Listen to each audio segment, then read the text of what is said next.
Two brands. One battlefield, nearly 150 years of conflict. Over a drink, they fought in wars, survived government bans, and turned sugary soda into a global religion. But here's the paradox. Coca-Cola and Pepsi sell almost the same product.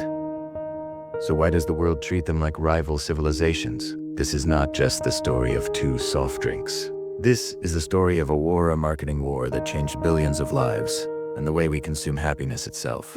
It all began in the late 1800s. America was changing, industrializing, modernizing, and searching for something refreshing. In 1886, Atlanta pharmacist John Pemberton created a caramel-colored syrup. He claimed it could cure headaches and nerves. He named it Coca-Cola. The price?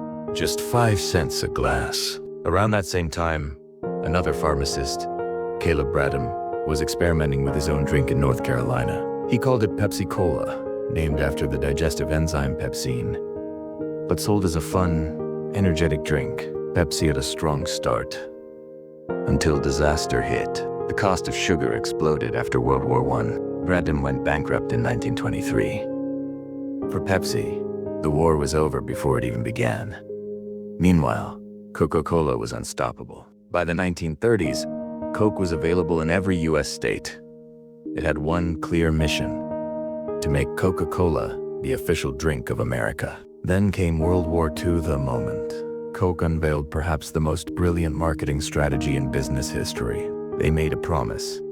Every soldier in uniform would get a bottle of Coca-Cola for just 5 cents, no matter where they were in the world. Millions of soldiers got their first taste of Coke on the front lines. The company built bottling plants near every major battlefield, from Europe to the Pacific. When the soldiers came home, they brought a new addiction with them.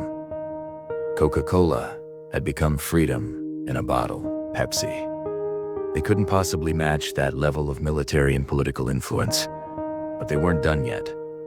A comeback was brewing. As America entered the 1950s, a new world emerged. Television ads, Hollywood stars, and youth culture were changing everything. Coca-Cola positioned itself as a timeless tradition, the real thing. It was linked to iconic American moments: Santa Claus, sharing a Coke, and dates at the drive-in movie theater. But Pepsi played the opposite strategy. They didn't sell tradition. They sold rebellion. Their ads declared the arrival of the Pepsi generation. Pepsi marketed itself to young people, the new consumers with new money. The message was simple. If Coke was the drink of your parents, Pepsi was a drink of your future. Coke focused on the status quo, classic America and brand loyalty. Pepsi focused on youth culture, pop music, and diversity. This fundamental difference created the marketing battlefield that the media would later call the Cola Wars. In the 1980s, Pepsi struck its hardest blow yet. They launched the Pepsi Challenger series of blind taste tests held all across America. The results were shocking. More often than not, people picked Pepsi. Crowds were chanting, "We want Pepsi." On national television, this sent Coca-Cola into a panic. For decades, they believed flavor didn't matter. Only brand love did. But Americans were changing, and taste was becoming a factor. Coke made a decision and committed what is now considered the biggest mistake in its history. In 1985, they launched New Coke, a sweeter formula designed to taste more like Pepsi. The public reaction was immediate and brutal.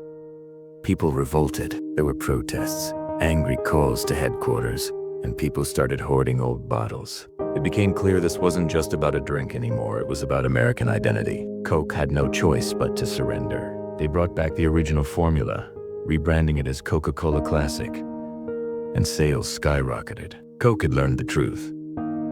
They weren't just selling soda, they were selling nostalgia. The war continued straight into the 21st century. We saw it everywhere: Olympic sponsorships, massive Super Bowl ads, and global campaigns featuring the biggest pop stars and athletes. Coca-Cola dominated global expansion, planting its flag in nearly every country on Earth. Pepsi, on the other hand, ruled pop culture. They signed massive deals with celebrities like Michael Jackson, Beyoncé, David Beckham, and even BTS. solidifying their image as the choice of the new generation. And yet, cracks started to appear in their empires. The world began to realize that soda was dangerous. Statistics on the obesity crises and links to diabetes became headline news. Governments introduced sugary drink taxes. Schools started banning soda from their vending machines. Consumer habits were shifting. For the first time, bottled water sales overtook soda sales. A new, uncomfortable question emerged. If both companies sell happiness in a bottle, were they also selling harm? So, Coke and Pepsi adapted. They started buying everything else we drink.